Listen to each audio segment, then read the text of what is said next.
Hi, everyone. I'm Nancy, and this is the story of how my life turned upside down. I never thought I'd be sharing something like this, but here we are. On the surface, everything seemed perfect. At 25, I was thriving as a software engineer at TechFlow Solutions, living with my dad, David, and my stepmom, Karen, in our suburban home. My birth mom passed away from cancer when I was just 5, and dad remarried when I was 12. Karen brought her own children into the mix, Tyler and Ashley, now 19 and 17. Nancy, honey, could you help Ashley with her college applications? She's struggling with the essays. Karen called one evening while I was deep in my coding. Sure, I can spare some time this weekend. Actually, Tyler needs the weekend for his gaming tournament. Maybe next week. That was how it always went. Her kids' needs came first. But it was subtle, wrapped in sweet words and family rhetoric that made it hard to push back. Have you thought about moving out? My best friend Amanda asked over coffee last week. You've got a great job. Dad wants me to stay. Plus, the house has been in our family for generations, I replied. Amanda's expression shifted. Speaking of the house, she leaned closer. James mentioned seeing Karen at the bank yesterday. My boyfriend James works at the local bank and had recently noticed Karen making frequent visits. She's been pushing Dad to put the house in her name, I confided. She says it's for estate planning purposes. Later that evening, I was helping Dad with dinner when Karen glided into the kitchen. Nancy, dear, she said, her voice syrupy sweet, I was going through some old boxes in the attic today and found some interesting family papers. Mom's papers? I perked up, always eager for any connection to my late mother. Oh, all sorts of things, Karen replied, her smile not quite reaching her eyes. Makes you wonder about family secrets, doesn't it? There was something about her tone that sent a shiver down my spine. Before I could press further, my phone buzzed. It was Grandma Martha. Come over for tea tomorrow, dear, she said. I made your favorite cookies. Grandma Martha had been my rock since Mom passed. At 75, she was sharp as a tack and saw right through Karen's facade. Your mother would be so proud of you, she told me over tea the next day. You're just like her, strong, smart, and kind. Karen's been acting weird lately, Grandma, dropping hints about family secrets. That woman's always stirring up trouble. Keep your eyes open, Nancy, and remember this house. Your grandfather built it with his own hands. It's your heritage. I nodded, but unease settled in my gut. That night, as I walked past Karen's office, I overheard her on the phone. No, he doesn't suspect anything, she whispered. Yes, I'm working on the house situation. Don't worry, everything's going according to plan. The girl, she won't be a problem much longer. My heart raced. James had been right. I needed to watch Karen closely. I texted Amanda. Emergency wine night needed. Karen's up to something. On my way, she replied instantly. And I'm bringing that file I told you about. Little did I know, this was just the beginning of unraveling a web of lies that would shake our family to its core.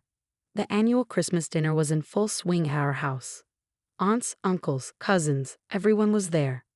Karen had been hitting the wine hard since noon, her face growing redder with each glass. Time for presents, Tyler announced, pulling out his phone. Yeah, Ashley chimed in, especially since this might be our last Christmas altogether. I caught their strange smirks but brushed it off as teenage weirdness. Everyone gathered around the tree, and that's when Karen stumbled to the center of the room. Before we start the gift exchange, she slurred, I have an announcement to make. Dad's face tightened. Karen, maybe we should wait. No, David, they all need to know the truth, Karen announced, her voice wobbling from both drink and venom. She yanked a stack of wrinkled papers from her cardigan. I found these in the attic last week, love letters between Nancy's mother and her real father. The room went deathly silent. My heart froze. Nancy isn't your daughter, David, Karen sneered, holding the papers up like a prize. Her mother had an affair with a man named Richard. Look at the dates, they match perfectly. I couldn't breathe. My vision blurred as Tyler and Ashley circled me, their phones trained on my face, recording every second of my humiliation. That's impossible, I whispered, my voice barely audible. Dad. But Dad just stood there, pale as snow, frozen in place. His silence hit me like a knife to the chest. Karen's words slurred as she pointed a finger at me. I always knew something was off about you. You never quite fit in, and now we know why.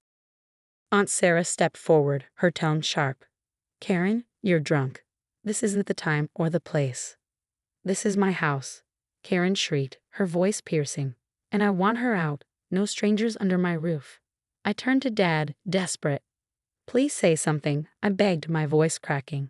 He finally spoke, his tone hollow. I need time to process this. Process what? Karen snapped, shaking the letters in his face. It's all right here. Pack your things, Nancy. You're not welcome here anymore. The room erupted into murmurs, but I didn't stay to hear them. I stumbled to my car, tears blinding me as I drove to Amanda's apartment. My phone buzzed incessantly with notifications. Tyler and Ashley had already posted clips online. Look how the fake daughter runs away. Family fraud exposed on Christmas. Best present ever, getting rid of the imposter. Amanda opened her door and I collapsed into her arms.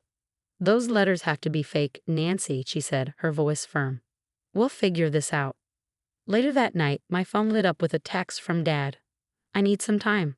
Please understand. Amanda's jaw tightened as she read it. Some father, she muttered. He doesn't even defend you. I curled up on her couch, shattered. Christmas carols drifted faintly from a neighbor's apartment, a cruel reminder of how quickly my world had fallen apart. The next few days were a blur. Clips of the incident spread like wildfire through our social circle. Friends and relatives sent messages, some supportive, others not. I cut off contact with everyone except Grandma Martha, who immediately moved me into her guest room. I never liked that woman, Grandma muttered over coffee one morning. Did you know she was married 3 times before your father? What? I asked, startled. Dad said she was only married once before. Grandma's eyes narrowed. Oh, honey, she buried those marriages deeper than Jimmy Hoffa. Same pattern every time. Wealthy men with children. And those children, they always became problems. Amanda, ever the investigator, began digging. Look at this, Nancy, she said, sliding her laptop over to me. Karen Thompson, then Karen Williams, then Karen Reynolds, now Karen Mitchell. She's like a black widow of family destruction. James joined the effort, using his position at the bank to uncover more. Nancy, these transactions are sketchy, he said, showing me his findings. Your dad's accounts have regular transfers to offshore accounts, starting right after the Christmas disaster. She's bleeding him dry. My phone buzzed again. Another taunt from Tyler. Hey, cake sis, just making sure your coworkers know what a fraud you are. My boss called me into their office that afternoon. This needs to stop, Nancy, they said. I know, I replied, barely holding it together. That evening, I got a call from an unfamiliar number. Is this Nancy Mitchell? This is Robert Thompson, Karen's first husband. My hands trembled as I put him on speaker for Amanda to hear. She did the same thing to my daughter, Emma, he revealed. Claimed she found evidence Emma wasn't mine. Nearly destroyed our relationship before we uncovered Karen's forgery. She walked away with half my assets before we could prove the fraud. I need a DNA test, I declared. 2 weeks later, the results arrived, 99.9% match with David Mitchell. He was my father. No doubt about it. James burst into Grandma's house that same afternoon, waving more papers. Got it, he exclaimed. Karen's been funneling money through a fake charity. Classic embezzlement, and those letters? She bought them from a vintage store. Here's the receipt.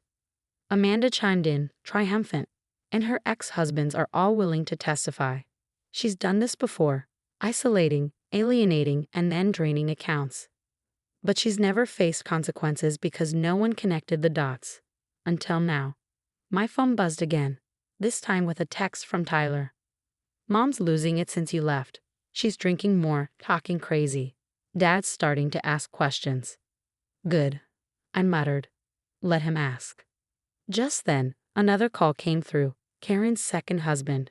We need to talk, he said. Karen didn't just steal money from us. She forged documents, stole identities. I've been gathering evidence for years, waiting for someone else to see through her act. Amanda gripped my hand. This is it, Nancy. We've got her. It's time to end this, I said, organizing the files. Dad needs to see everything.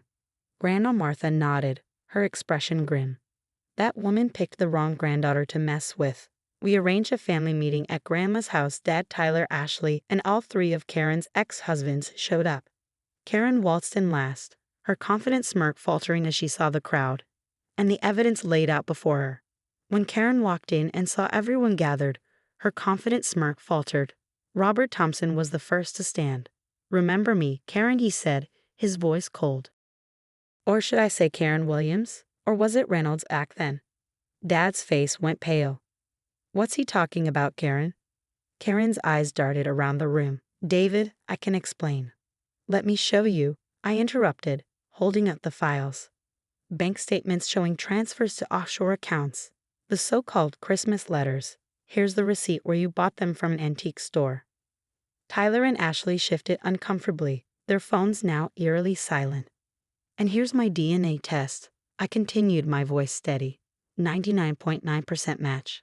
I am Dad's daughter. Always have been. You little. Karen lunged forward, but James stepped in, blocking her path. "Mrs. Mitchell," he said calmly, "I've documented every suspicious transaction you've made at the bank. Fraud, embezzlement, identity theft. It's all here." Ashley's voice trembled. "Mom, what did you do?" Dad picked up the files with shaking hands, flipping through the damning evidence. His voice was barely audible. 3 previous marriages, all ending in fraud accusations. "Karen, who are you?" "David, I can explain," Karen pleaded. "Save it," Robert interjected. "She gave me the same speech when I caught her stealing from my daughter's college fund." Tyler suddenly stood, his face red with anger. "That's why you kept pushing me not to go to college. Because you were stealing my tuition money." Karen's mask cracked, her composure crumbling. She sank into a chair, tears streaming down her face. "Nancy, please," she begged, her voice desperate. "I'm sorry. I was just trying to protect our family." "Our family?" I laughed bitterly. "You and your bank account." Dad straightened up, his expression hard and determined. He looked years older. "I want a divorce," he said firmly, "and I'm pressing charges." "Daddy, no," Ashley cried, tears spilling down her cheeks. "She's still our mom." "A mom who was stealing your future," James pointed out gently. "Check your college accounts." The aftermath was swift and decisive. Dad filed for divorce, and Karen's past victims began coming forward in droves. Her carefully curated life collapsed like a house of cards. 1 year later, I sat in my new office as a senior software engineer. James' ring sparkled on my finger as I skimmed the latest updates. Karen was facing multiple lawsuits, while Tyler and Ashley had chosen to live with their biological father. They refused to speak to her. This Christmas was different. Dad, Grandma Martha, Amanda, James, and even Tyler and Ashley gathered at my new house. There were no hidden agendas, no secret documents, just family, real family. "Merry Christmas, baby girl," Dad said, pulling me into a tight hug. His voice cracked. "I'm so sorry I ever doubted you." Across town, Karen sat alone in her tiny rented studio apartment, surrounded by court summons and lawyer bills. Her schemes had finally caught up with her. And karma? Well, karma had my back. What would you have done if you were in my shoes that night? Would you have stayed quiet and gathered evidence like I did, or confronted Karen in front of everyone?